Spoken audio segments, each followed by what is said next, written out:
এই জীবন যেন বহতা নদীর মতো, চলার পথে কত বাঁক মোহনা শত, আছে আরো দ্বন্দ্ব আলো আধারের, বেছে নিতে হবে তাই পথ আমাদের। আসসালামু আলাইকুম প্রিয় দর্শক, আপনারা যারা দেশে আছেন প্রবাসে, সবাইকে জানাই অনেক অনেক প্রীতি ও শুভেচ্ছা। শুরু হলো এনটিভি আয়োজিত এবং লাভ হলো নিবেদিত টক শো আলোকপাত। আমাদের আজকের বিষয় মুসলিম শব্দের তাৎপর্য। আপনাদের সাথে আছি আমি জয়নুল আবেদিন আজাদ।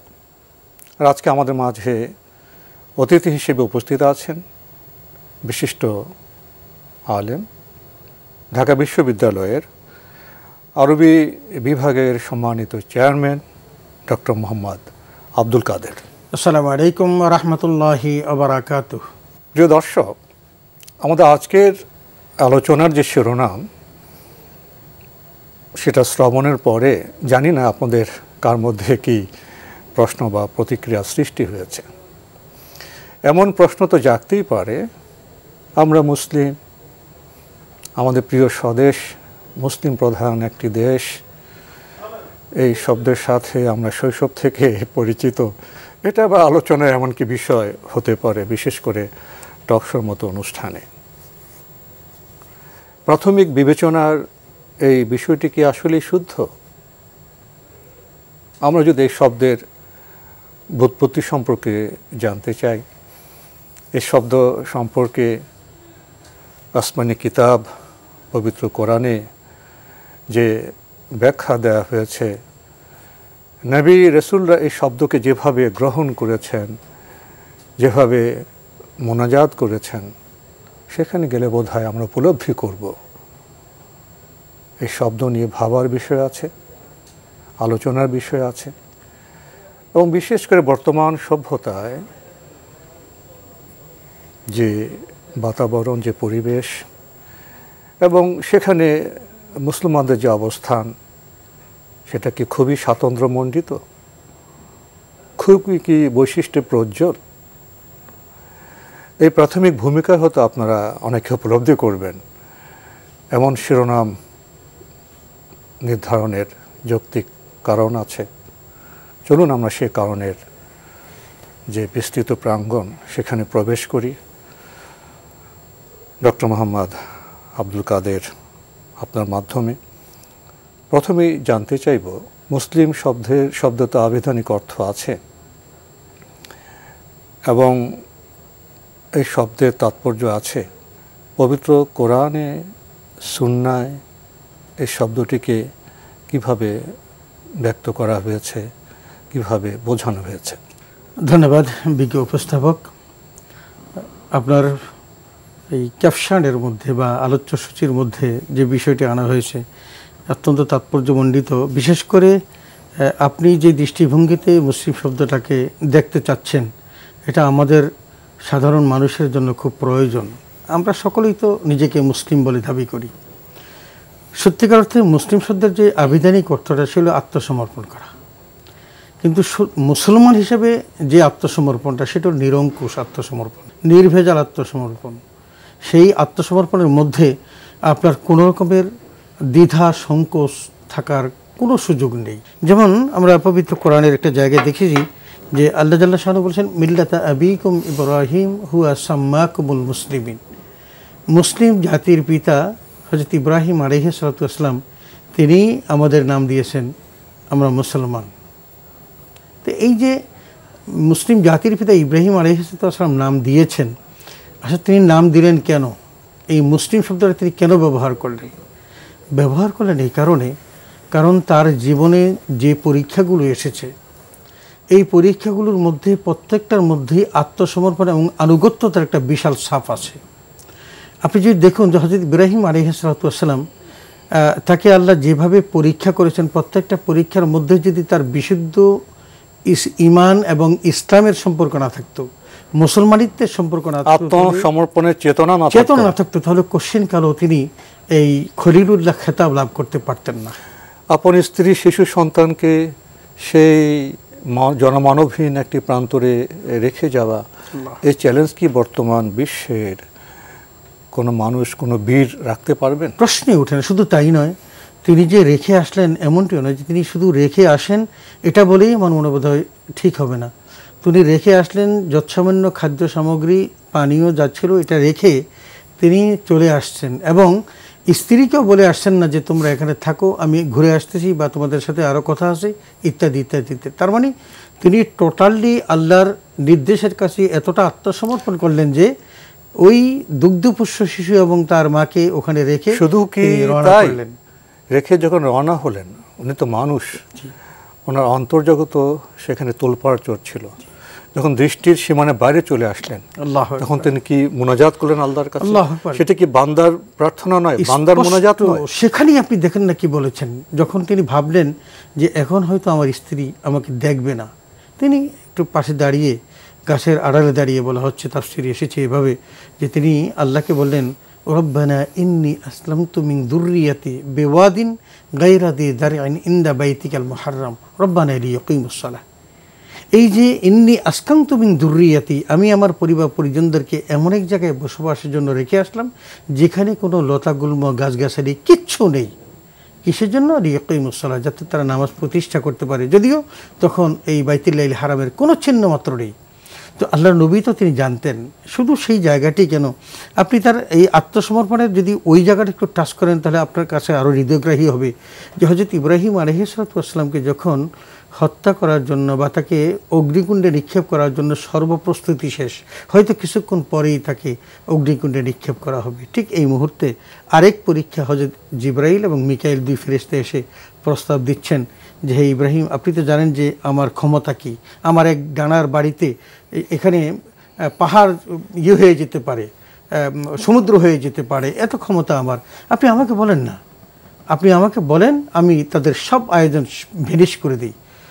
হযরত মিকাইল বললেন, আপনি তো জানেন আমার দায়িত্ব পানি বন্টন করা, এই যে তারা 30 দিন ক্রমাগত যে অগ্নি প্রজ্বলিত করলো, আপনি আমাকে বলেন, আমি মুহূর্তের মধ্যে এটাকে ভাসিয়ে দিই, পানি দিয়ে সব সয়লাভ করে দিই।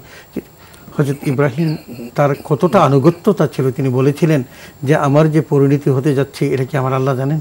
বলে হ্যাঁ জানেন। তিনি কি দেখেন? হ্যাঁ দেখেন। তাহলে আমি যার জন্য এত নিবেদিত, যার প্রেমে আমি এত পাগল, তিনি যেহেতু জানেন যে কিছুক্ষণ পরে আমার এই বিশাল বিপদ হতে যাচ্ছে, তাহলে তিনিই তো আমাকে রক্ষা করেন, তোমাদের কাছে আমার চাওয়ার দরকারটা কি? আপনি যেভাবে শুরু করেছেন, হযরত ইব্রাহিম আলাইহিস সালামের মুসলিম চরিত্রের বিকাশ, উদ্বোধন এবং উদাহরণ তো বলে শেষ করা যাবে না। আমরা এখন নারীর ব্যাপারে আসি না কেন? ওনার যে স্ত্রী বিবি হাজেরাকে যখন জনমানবহীন একটি প্রত্যন্ত অঞ্চল রেখে গেলেন, যেখানে রিজেকে কোনো নিশ্চয়তা নেই, পশু এসে তাদেরকে, হিংস্র পশু এসে তাদেরকে ছিন্ন ভিন্ন করে খেয়ে ফেলতে পারবে, রেখে যাচ্ছেন। আপনি যদি মানবিক দৃষ্টিতে দেখেন, কিন্তু হৃদয় বিদারক দৃশ্য। অবশ্যই আপন স্বামী, প্রিয় স্ত্রী এবং শিশু সন্তানের কোথায় রেখে যাচ্ছেন? এ কেমন আচরণ? সে সময় বিবি হাজেরা কি বললেন, তুমি যেমন রেখে যাচ্ছ, এখানে কি আল্লাহর কোনো নির্দেশনা আছে? আছে। তখন বিবি হাজেরার বক্তব্য এবং যে কথা, সেখান থেকে আমরা কি বার্তা? মুসলিম শব্দের মূল ব্যাখ্যাটা আমরা ওখান থেকেই পাই। এটাই মূল আত্মসমর্পণ। আপনি চমৎকার জায়গায় অ্যাড্রেস করেছেন যে সেখানে হযরত হাজেরা আলাইহিস সালাম শুধু থেমে গেলেন একটা কথা বলেই যে এটা কি আল্লাহর নির্দেশ।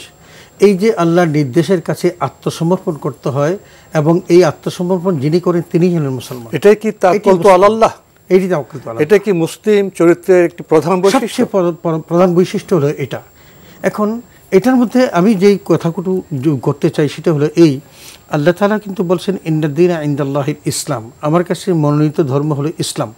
এখানে পরবর্তীতে যে কথাটি যোগ করেছেন সেটা হলো এই যে যেই ব্যক্তি ওমান ইয়াবতাগি গায়রাল ইসলামি দীনান ফালান ইউকবালা মিনহু ওয়া হুয়া ফিল আখিরাতি মিনাল খাসিরিন, যারা এই ইসলাম ধর্ম ব্যতীত অন্য কোনো মতাদর্শ গ্রহণ করবে, সে তার এটা কোশ্চিন কালো গ্রহণ করা হবে না, বরং তাকে কি করা হবে? আসলে আমরা এমন একটি বিষয় নিয়ে আজকে আলোচনা শুরু করেছি এটা শুরু তো করলাম, শেষ তো করা যাবে না।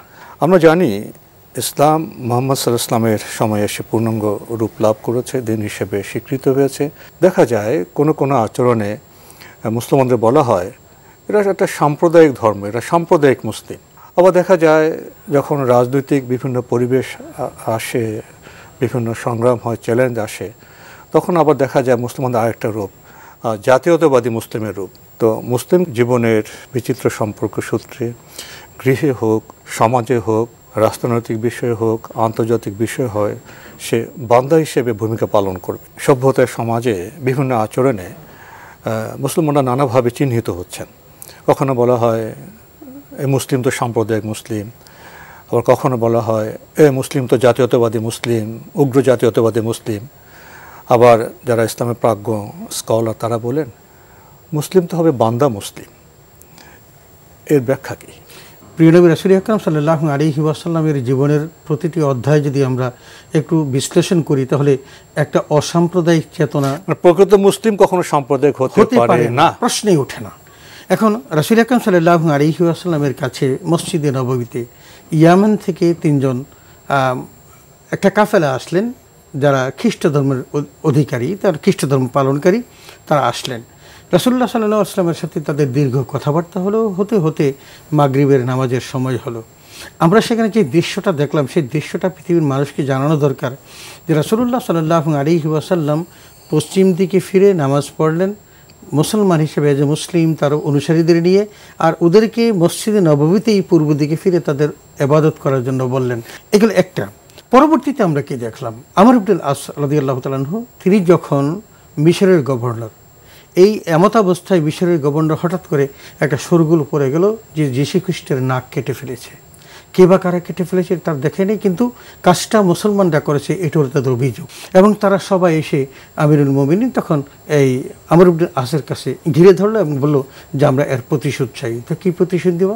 বলে যে প্রতিশোধ দেবো, আমরা মুহাম্মদের মূর্তি তৈরি করে তার নাক ভেঙে দেব, প্রতিশোধ হবে এইটা।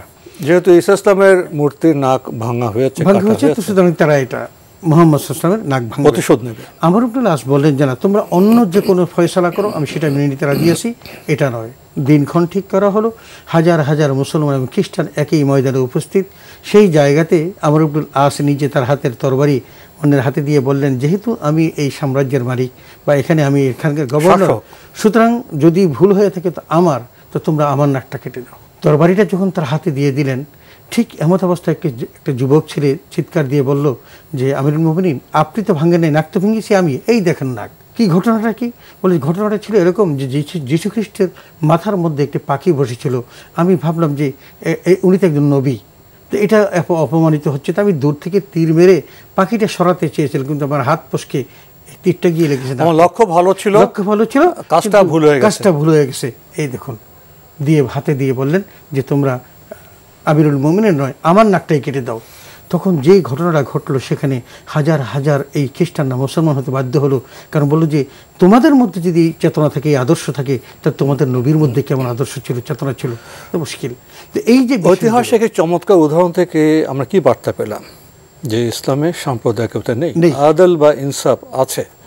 এবং সমাজে যারা দুষ্ট লোক, যারা ধর্ম বোঝে না, ধর্মের নামে ভুল কাজ করে, তারাই সাম্প্রদায়িক বিতণ্ডা, অশান্তি সৃষ্টি করে। তাহলে তাদের ক্ষেত্রে আমাদের সচেতন থাকতে হবে। কোনো কথা শুনলে ধারণা ভিত্তিতে কোনো সিদ্ধান্ত নেওয়া যাবে না, কারণ ধর্ম আমাদের সে পথে নেয় না। ইসলামের সাম্প্রদায়িকতা কোনো স্থান নেই। অনেক সময় রাজনৈতিক কারণে, বৈশ্বিক নানা কারণে যখন বিভিন্ন ধর্ম, গোত্র বা আদর্শিক বিভিন্ন থিসিস, অ্যান্টিথিসিস এসে যায়, তখন অনেকে জাতীয়তাবাদী হয়ে যান। এবং আমরা জানি ওয়েস্টার্ন ওয়ার্ল্ডে আমরা দেখেছি এক সময় জাতীয়তাবাদের বেশ শোরগোল, বেশ জনপ্রিয়তা। আসলে জাতীয়তাবাদী চেতনার সাথে ইসলাম বা মুসলমানদের পার্থক্যটা কোথায়? যথেষ্ট পার্থক্য আছে। আপনি যদি সেই জাতীয়তাবাদী চেতনার সাথে পার্থক্য যদি আপনি খুঁজতে চান, তাহলে পৃথিবীর যেই মানুষগুলো যারা এই জাতীয়তাবাদী চেতনা বিকাশ ঘটিয়ে এই যে দ্বন্দ্ব সংঘাতগুলো বাড়াচ্ছে, আপনি যদি একটা হাদিসের দিকে তাকান, আপনার সমস্ত দ্বন্দ্ব নিরসন হয়ে যাবে। সেটা হলো এই রাসূল আকরাম সাল্লাল্লাহু আলাইহি ওয়াসাল্লামের একটা হাদিস, আল খালকু ইয়ারুল্লাহ ফাআহাব্বাল খালকা ইলাল্লাহি মান আহসানা ইলা আয়ালিহি। বলছেন গোটা বিশ্বটাই আল্লাহর পরিবার, রাসূল সাল্লাল্লাহু আলাইহি ওয়াসাল্লাম বলেছেন যে গোটা বিশ্বটাই আল্লাহর পরিবার, আল্লাহর কাছে সেই ব্যক্তিটি প্রিয় যে ব্যক্তি তার পরিবারের প্রতি সদয়। এখন এই যে পরিবারের প্রতি সদয়, এই পরিবার বলতে গেলে কে? হিন্দু, মুসলিম, বৌদ্ধ, খ্রিস্টান, শুধু এইটা নয়, যত পশু পাখি যা আছে, এই আলোময় জলবায়ু, সৃষ্টি জগৎ, জীববৈচিত্র্য সব তো চলে আসে, সবকিছু এর মধ্যে আছে। শুধু তাই নয়, বিদায় হজের সেই ভাষণটাকে যদি আমরা দেখি, যেটা পৃথিবীর ইতিহাসের শ্রেষ্ঠতম ভাষণ, সেখানেও কিন্তু রাসূল আকরাম সাল্লাল্লাহু আলাইহি ওয়াসাল্লাম যে কথাটি বলেছেন যে তোমরা প্রত্যেকে আদমের সন্তান, আর তোমরা এবং আদমকে মাটি থেকে তৈরি করা হয়েছে। এবং হযরত আলী রাদিয়াল্লাহু যে কথাটা বলেছেন, আল ইনসানু মিন জিহাতি তিমসারি ইকফাউন আবুহুম আদামু ও উম্মুহুম হাওয়া।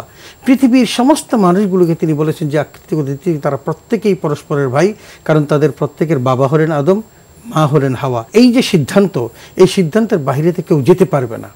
আপনি আরেকটু যদি নিচে চলে আসেন, হযরত ইব্রাহিম আলাইহিস সালাতু ওয়াস সালাম, আজকে যেই ধর্মগুলো, যেই ধর্ম দিয়ে আপনি জাতীয়তাবাদের কথা বললেন, খ্রিস্ট ধর্ম, ইহুদি ধর্ম, মুসলিম ধর্ম, এই তিনটা ধর্মের সমন্বিত রূপ হলো গোটা বিশ্ব জগতের 2/3 অথবা 4/3 ভাগ। এই তিনটার মূল মহিরুহ যেটা, সেটা হলো হযরত ইব্রাহিম আলাইহিস সালাতু ওয়াস সালাম। তার সন্তানদের থেকেই, ইসহাক আলাইহিস সালাতু ওয়াস সালাম থেকে দুটো ধর্ম এসেছে, আর হযরত মুহাম্মদ সাল্লাল্লাহু আলাইহি ওয়াসাল্লাম ইসমাইলের ধর্ম থেকে এসেছে। এই যে তার দুই সন্তান থেকে এই যে বিচ্যুত হয়ে এসেছে, যদি আমরা এগুলোকে এক জায়গায় নিয়ে যাই হযরত ইব্রাহিম আলাইহিস সালামের কাছে, তাহলে এই ইহুদি এবং খ্রিস্টান এবং মুসলমান তারা কিন্তু হযরত ইব্রাহিম আলাইহিস সালামের বংশধর। তাহলে এখানে জাতীয়তার তো কোনো হেরফের নাই। জাতীয়তার পর্যায়ে এসে কি এটি ইতিহাসকে স্পর্শ করব? আমরা যে বলছি যে সাম্প্রদায়িক চেতনা এটা মানব কল্যাণে আসে না, উগ্র জাতীয়তাবাদ মানব কল্যাণে আসে না, আমরা এতদিন পরে এসে কি আমরা খুব প্রগ্রেসিভ বা প্রগতিবাদী হতে পেরেছি? আমরা যদি জাহেলিয়াতের যুগে যাই, সেই মূর্খতার যুগে যাই, আরবে তখন কী ছিল? গোত্রে গোত্রে দ্বন্দ্ব, যুগ যুগ ধরে সে দ্বন্দ্ব। চেতনা কী ছিল? আমার গোত্রের লোক যাহা করিবে তাহাই সঠিক, আমার গোত্রের লোক হত্যা করে আসলেও তার পক্ষে আমরা দাঁড়াবো, না ইনসাফ থাকবে না। ঠিক সাম্প্রদায়িক চেতনায় আমার সম্প্রদায়ের লোক যাহা করিবে তাহাই সত্য, তাহাই উত্তম। সে একই আমার জাহালিয়াতের যুগে ফিরে যাচ্ছে না? বর্ণ, ভাষা বা বিভিন্ন পলিটিক্যাল তত্ত্বকে নিয়ে যদি বলি আমাদের এই জাতীয়তাই শ্রেষ্ঠ, আমার জাতির লোক যাহা করিবে তাহাই সঠিক, তাহাই সত্য, এখানে বান্দার তো কোনো খোঁজ পাওয়া যাচ্ছে না। এখানে স্রষ্টা কোথায়, সৃষ্টি কোথায়? যদি স্রষ্টার নির্দেশের আলোকে সৃষ্টি যদি নসুয়া বা কল্যাণের পথে না যায়, তাহলে গৃহ বলি, সমাজ বলি, বিশ্ব বলি, সেখানে তো মানবের বসবাসের কোনো বাতাবরণ বা পরিবেশ থাকবে না। এই পর্যায়ে এসে কি আমরা পবিত্র কোরআনের ছোট্ট একটা আয়াতের কথা বলতে পারি? কুনতুম খায়রা উম্মাতিন উখরিজাত লিন-নাস তা'মুরুনা বিল মা'রুফ ওয়া তানহাউনা আনিল মুনকার ওয়া তু'মিনুনা বিল্লাহ। আপনি বিজ্ঞ আলেম, আরবি ভাষা বিভাগের চেয়ারম্যান, আপনি যদি ব্যাখ্যা করতেন এই আয়াতটা। অত্যন্ত চমৎকার। এই জায়গাটাতে আপনি যে আয়াতে কারিমা বললেন যে কুনতুম খায়রা উম্মাতিন উখরিজাত লিন-নাস, তোমরাই শ্রেষ্ঠতম জাতি, উম্মত, তোমাদেরকে সৃষ্টি করা হয়েছে মানবতার কল্যাণের জন্য। তো সমগ্র মানব জাতির কল্যাণের জন্য যারা আসলো তারা কিভাবে সাম্প্রদায়িক হবে? প্রশ্নই ওঠে না। তারা কিভাবে উগ্র জাতীয়তাবাদী হবে? তারা তো বান্দা হবে। আপনার সাথে একটা হাদিস আমি যোগ করতে চাই এই সাথে, আল মুসলিমু মান সালিবা আল মুসলিমুনা বিয়াদিহি ওয়া লিসানিহি। নবীজি বললেন তিনি তো সত্যিকার মুসলমান যার হাত এবং জবান থেকে অন্য মানুষ নিরাপদ। এই যে অন্য মানুষ নিরাপদ বলতে গিয়ে সেখানে যে এখানে ইহুদি হোক, বৌদ্ধ হোক, খ্রিস্টান হোক, আপনার প্রতিবেশী যারা আছেন তারা যে নিরাপত্তা লাভ করবেন, এটার দ্বারা আপনি মুসলমান সাব্যস্ত হবেন। এই কথাটাকে যদি আমি এভাবে বলি, আমাদের মধ্যে যে হিংসা বিদ্বেষের ছড়াছড়ি, হিংসা বিদ্বেষ যদি আপনি এটা বন্ধ করতে না পারেন, আপনি সত্যিকার মুসলমান হিসেবে দাবি করতে পারবেন না। আপনার কথা শুনছিলাম মুগ্ধ হয়ে। শেষে একটি উদাহরণ দিই। মক্কায় নির্যাতিত মাজলুম হয়ে যখন নবী ইসলাম সাহাবাদের নিয়ে মদিনা হিজরত করলেন, অভিবাসী মুহাজির, বর্তমানে যারা আমরা শরণার্থী বলি, কি কষ্ট তাদের। যুদ্ধ হচ্ছে কোথায়, সে ইউক্রেনে, লক্ষ লক্ষ লোক দেশ থেকে চলে গেল, মুহাজির, সুন্দর পরিবার ছিল, সম্পদ ছিল, শিক্ষা ছিল, বঞ্চিত।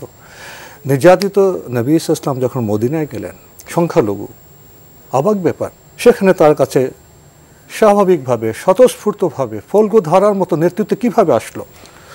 নবী ইসলাম সেখানে গিয়ে মুসলিম কি ইহুদি কি পৌত্তলিক বিচার করেননি। জনপদের মানুষের জন্য রাষ্ট্র প্রয়োজন, শান্তি প্রয়োজন। তিনি তিনটি কথা বলেছিলেন, বলে আমি তোমাদের এখানে শান্তির নিশ্চয়তা দিচ্ছি, আমানের নিশ্চয়তা দিচ্ছি। মদিনার সমাজ তখন বিভক্ত ছিল বিভিন্ন দুর্গে, প্রায় ৮০-৮২টার মতো দুর্গ ছিল। পরিবেশ কেমন ছিল? তিনি বললেন, আমি তোমাদের অ্যাবসলিউট জাস্টিস, ধর্ম বর্ণ নিরঙ্কুশ ন্যায় দিব। আরেকটি বললেন উন্নয়ন দিব। তাহলে শান্তি, নিরঙ্কুশ ন্যায়, বিচার, উন্নয়ন, এই তিনটি বার্তা যখন বললেন তখন ধর্ম বর্ণ নির্বিশেষে সবাই ওনার নেতৃত্বে ছায়া তুলে আসলেন। এই তো মুসলিমের চরিত্র। এইটা নিয়ে তো বোধহয় আমাদের কাজ করতে হবে। শেষ বাক্যটি যদি একেবারে শেষ, আপনার কথা থেকে আমি শেষ বাক্যটা বলতে চাই। রাসূল আকরাম সাল্লাল্লাহু আলাইহি ওয়াসাল্লাম তখন মাইনরিটি ছিলেন, তিনি অন্য একটা জায়গা থেকে হিজরত করে সেখানে গিয়েছেন। মুসলমানদের যে তখনকার এফোর্ট দেওয়ার মতো তেমন সামর্থ্য তাদের মধ্যে ছিল না। যারা আনসার ছিলেন তারা তাদের সর্বস্ব দিয়ে চেষ্টা করতেছেন তাদেরকে বাঁচিয়ে রাখার জন্য, কেয়ারিং করে, দরদি সমাজের একটা উদাহরণ। কিন্তু সেই অবস্থার মধ্যে মুহাম্মদ রাসূলুল্লাহ সাল্লাল্লাহু আলাইহি ওয়াসাল্লাম এই তিনটি দর্শন, যে তিনটি দর্শন আপনি এখন বর্তমান সময় সভ্যতা, এটাই তো মানুষের আকাঙ্ক্ষা, এটাই তো চাহিদা, এবং এইটা তিনি তখন নিশ্চয়তা দিতে পেরেছিলেন বলে যারা শত শত বছর ধরে যারা যুদ্ধ বিগ্রহে লিপ্ত ছিল সেই মানুষগুলো পর্যন্ত ঝুঁকে আসতেন মুহাম্মদ রাসূলুল্লাহ সাল্লাল্লাহু আলাইহি ওয়াসাল্লামের কাছে। এমনকি ইহুদি এবং খ্রিস্টান গোষ্ঠীগুলো পর্যন্ত তাকে নেতা মেনে নিলেন এবং তিনি একটি বছরের মধ্যে তিনটা জিনিস বাস্তবায়ন করলেন: একটা ন্যায় বিচার, একটা শান্তি, একটা প্রগতি এবং এই উন্নয়ন। এই তিনটি যখন তিনি দিতে পারলেন, তিনি একজন অবিসংবাদিত নেতা হয়ে গেলেন এবং যা দেখে আশপাশের রাজ্যগুলো তারাও কিন্তু বিমুগ্ধ হয়ে। এই বিষয়ে আপনার অনেক কথা ছিল, আমাদের শোনার আগ্রহ ছিল, কিন্তু সময় এখানে ইতি টানতে বলছে। আমরা সময়ের শৃঙ্খলা মেনে আজকে এখানে শেষ করতে চাচ্ছি। ডক্টর মোহাম্মদ আব্দুল কাদের, আপনি কষ্ট করে আমাদের স্টুডিওতে এসেছেন, সময় দিয়েছেন, সেজন্য আপনাকে অনেক ধন্যবাদ। ধন্যবাদ আপনাকে, ধন্যবাদ এনটিভির সকল কলাকুশলীকে এই সুন্দর কথাগুলো বলার ব্যবস্থা করে দেওয়ার জন্য। প্রিয় দর্শক, আমরা দেখছিলাম এনটিভি আয়োজিত এবং লাভ হলো নিবেদিত অনুষ্ঠান আলোকপাত। আমাদের আজকের বিষয় ছিল মুসলিম শব্দের তাৎপর্য। আমাদের এই অনুষ্ঠান আপনারা এনটিভি অনলাইনেও দেখতে পারবেন, ভিজিট করুন www.ntvbd.com। এছাড়া ইউটিউবে এবং আমাদের ভেরিফাইড ফেসবুক পেজে অনুষ্ঠান দেখতে পারবেন। ব্যাপক বিষয়, স্বল্প সময়ে আমরা বলার চেষ্টা করেছি। মুসলিম কখনো সাম্প্রদায়িক হতে পারে না, উগ্র জাতীয়তাবাদী হতে পারে না। মুসলিম হবে বান্দা। সে বান্দার আদর্শ প্রিয় নবী হযরত মুহাম্মদ মুস্তাফা সাল্লাল্লাহু আলাইহি ওয়াসাল্লাম, তিনি রহমাতুল্লিল আলামিন, শুধু মানব জাতির নয় সমগ্র সৃষ্টি জগতের প্রতি তিনি রহমত হিসেবে নাজিল হয়েছেন। আসুন উম্মত হিসেবে আমরা তার পদাঙ্ক অনুসরণ করি, তাকে আদর্শ মানি, ব্যক্তিগত খেয়াল খুশি মতো ইসলামের ব্যাখ্যা না করি। আসুন আমরা কোরআনিক অ্যান্ড প্রফিটিক যে নলেজ, তার আলোয় আমরা সমৃদ্ধ হই। প্রিয় দর্শক, মহান আল্লাহ আমাদের সবাইকে নিরাপদে রাখুন, রাখুন শান্তিতে। আসসালামু আলাইকুম। চলার পথে কত বাঁক মোহনা শত, আছে আরো দ্বন্দ্ব আলো আধারের, বেছে নিতে হবে তাই পথ আমাদের।